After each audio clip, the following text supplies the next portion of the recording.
problème c'est pas moi c'est pas toi c'est pas mais sénégalais yi nga xam ne commissaire ñoom nañuy c'est ñoom lay waxal voilà man ñoom lay waxal yow waxuma ak yow dafa fekk rek dañu bokk fii man dans tout ce que j'ai fait je parle aux Sénégalais parce que fi nga ma bëgg dugal ci détail yu épicier boobu s'il te plaît su ma waxee foofu kenn du comprendre d'accord mais damay wax ak fulla ak fayda li nga xam ni xëy na day bees trop ci yow mais day indi ci élément de langage yi ma utilisé ak démarche d'analyse bi ma utilisé day indil Sénégalais au moins des questions di Sénégal dinañ bon kon nag affaire bi wala dinañ gis man li ma wax mais su fekkee dama la bëgg fekk rek ci affaire bi politique la du politique la du ma dem moi je vous dis une chose l'État n'est pas complexé de son comportement et nous qui comprenons ce que l'État fait ne sommes pas complexés du comportement. D'accord. Le vocable que tout le monde utilise ici pour accuser l'État, pour accabler l'État, pour acculer l'État, alors que des gens ont fait des choses énormes. J'ai dit moi dans un raisonnement, la première cause d'arrestation de Ousmane Sonko, c'est quand il a dit Macky moo ma complot. Il devait arrêter.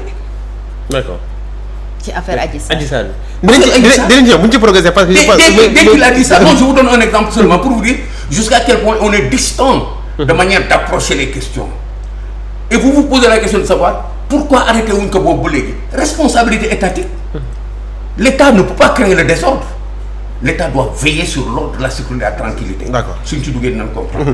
mais non moom ni mu ko waxee mais est-ce que tey arrestation Ousmane Sonko dama ñëw sax ci condamnation bi mais tey instant nu ñu ko téye noonu est-ce que jurul sax benn désordre parce que gis nañ instant yi on voit partout dans le pays foo dem day gis quand même des forces de défense et de sécurité checkpoint loolu nga xam ne daan nañ koon gis il y a 3 ans en 2019 xëy woon instant yi moom la ñu gis arrestation ak détention Ousmane Sonko ndax moom li muy wax nii ne état day veiller pour désordre ba ñu am est-ce que sax jurul désordre. Bon, peut-être désordre bi mu jur mooy sonkorisation bi ñu nemmeeku un peu partout. Parce que quand même Pastef ak ses partisans et ses sympathisants doivent continuer d'exister ou veulent continuer d'exister politiquement man loolu la nemmeeku comme situation pour l'instant ñoo ngi sonkorisé au niveau des stades parce que loo mun a wax tamit peut-être au nom de la raison d'État bi mu évoqué on a quand même neutralisé beaucoup de partisans d'Ousmane Sonko manifestation yi presque amatul peut-être c'est ce qui explique un peu les checkpoints yi ngay wax ñu bëri aussi ci Pastef ñoo ngi ci prison yi génnatuñu donc peut-être seul moyen bi ñu am pour l'instant et peut-être loolu mooy indi trouble pour pouvoir s'exprimer loolu mooy indi trouble pour pouvoir s'exprimer pour pouvoir aussi se maintenir en vie politiquement mooy sonkorisation boobu ngay wax maintenant li commissaire wax sànq fan la ñu jëm parce que nous allons vers une élection nous allons vers des situations peut-être très tendues kenn xamagul on ne sait pas ce qui se passera demain mais il est sûr que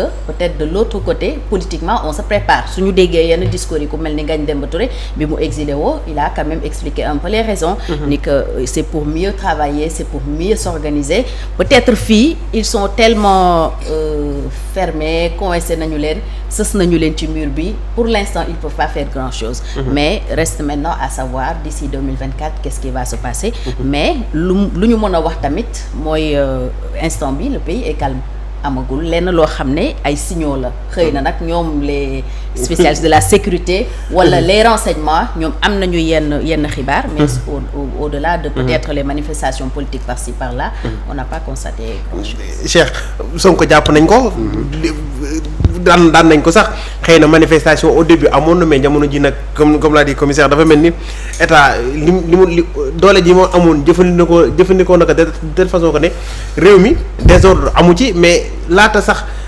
stabilité bi nii di am liñ ci jot a nemmee ko mooy tamit am na xeex ak tas yoo xamante ne jot naa am loolu lépp nag nous revient quand même dans le dossier politique parce que instant yi ñoo ngi waaj ay élections ndax mbir mi aussi du foofu la taggatémbe. waaw dossier Ousmane Sonko quand même bon commissaire wax na lu am solo nee na bon politique mënu si génn. Et puis effectivement ça je pense que point de vue la boo xamante ni quand même c'est assez partagé. par les Sénégalais nga far fi wala nga far fee bon jàpp nañ ne politique am na si yoon. léegi nag man toujours par rapport à l'État nous tous on respecte l'État.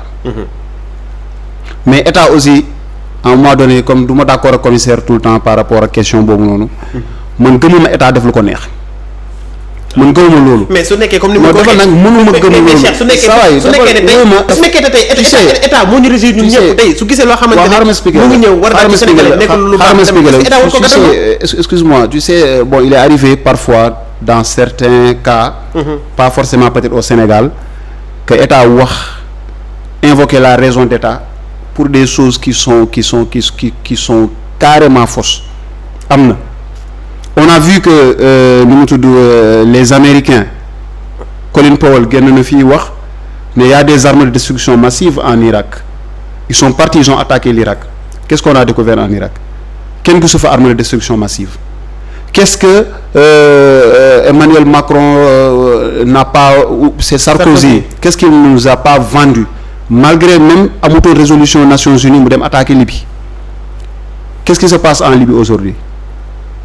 Libye ñu ngi ci guddi gu bët setagul. Ces deux gouvernements ñoo fa nekk. Tout ça parce que des États se sont réveillés un bon matin se prenant pour je ne sais nu mu tudd se prenant pour des justiciers ou autres, que ñoom ñooy mettre au nom de l'ordre qu'ils veulent mettre en place dans le monde ñu ngi def lu leen neex. Loolu laa gëmul man. Man je suis un homme épris de liberté et de justice. Dama gëm ne état mënul def lu ko neex. État c'est avant tout des intérêts. Dafa am xam nga su ma ne intérêt mooy kiy jiite si ñun la jógee il a des intérêts. Moo tax son action doit être encadrée. Sinon abus de pouvoir lay conduire automatiquement parce que état mënul yeewu au nom de n'importe quelle information rek wala njortu rek mu jàpp ñëpp tëj wala jàpp diw tëj parce que dañuy yaakaar ne su génnee peut-être que dina am désordre wala dara mais Ousmane Sonko en juin mais bi ñuy koy condamné mais Ousmane Sonko fan la nekkoon mu ngoon si biti mais nekkoon loolu si biti. mais gis nañ la xew si ngay aussi. non mais li xew Dakar gis na ko. nekkutoon si biti en tout cas il n'était pas libre de se mouvoir si dëkk bi du dëgg. loolu am na man encore une fois comme ni ma la wax man gëmuma loolu léegi nag peut-être les spécialistes comme commissaires et autres ñoom ils sont dans leur rôle peut-être pour expliquer yenn agissement état bi. mais man je me mets du côté de la population et que la démocratie c'est la gouvernance du peuple c'est le peuple qui gouverne.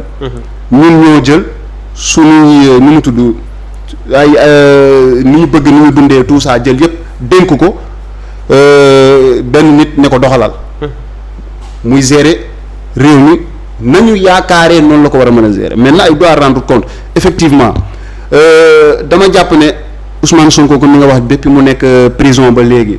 C'est vrai il y a le calme. Mais est-ce que c'est pas le calme qui annonce la tempête? Xamuñu. Pour le moment on n'en sait rien. ñu ngi dem vers une élection en février 2024. xamuñu luy xew. bon ñun ñëpp jàmm la ñuy ñaan jàmm xew. mais c'est une grosse perte tey pour la démocratie sénégalaise. suñu demee élection présidentielle boo xamante ni le favori de l'opposition je dirais pas peut-être le favori de l'élection mais le favori de l'opposition ñu fexe par des moyens yi nga xamante ni loin de faire l'unanimité ñu écarter ko ba du bokk. C'est une perte. Radiation bi nag bon je ne sais pas il y a le ministre de la justice qui parle de condamnation définitive. Dans l'affaire Sweet Beauty. Oui mais bon des spécialistes aussi heureusement il y en a beaucoup au Sénégal nee nañu. Pour le moment la décision n'est pas définitive parce que la condamnation n'est pas définitive. Ousmane Sonko pour le moment en tout cas si j'écoute les juristes nee nañu Ousmane Sonko amagul benn condamnation bu définitive. Donc contumace boobu ñuy wax nee nañu dans la limite de 5 ans Ousmane Sonko mënoon na ñëw bés bu ñu ko si jàppee donc bés boobu noonu contumace bi jugement bi day daanu dañ koy juger waat. Donc léegi peut-être que le droit aussi a changé je ne sais pas dans ce pays finalement on se retrouve pas donc voilà.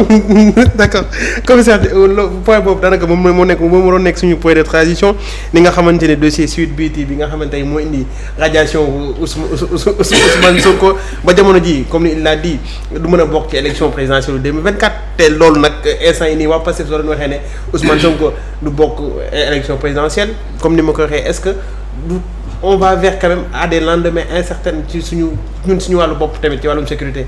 chaque fois parce que tout le monde autour de sécurité. Un acteur de la sécurité. On va vers des lendemains très certains.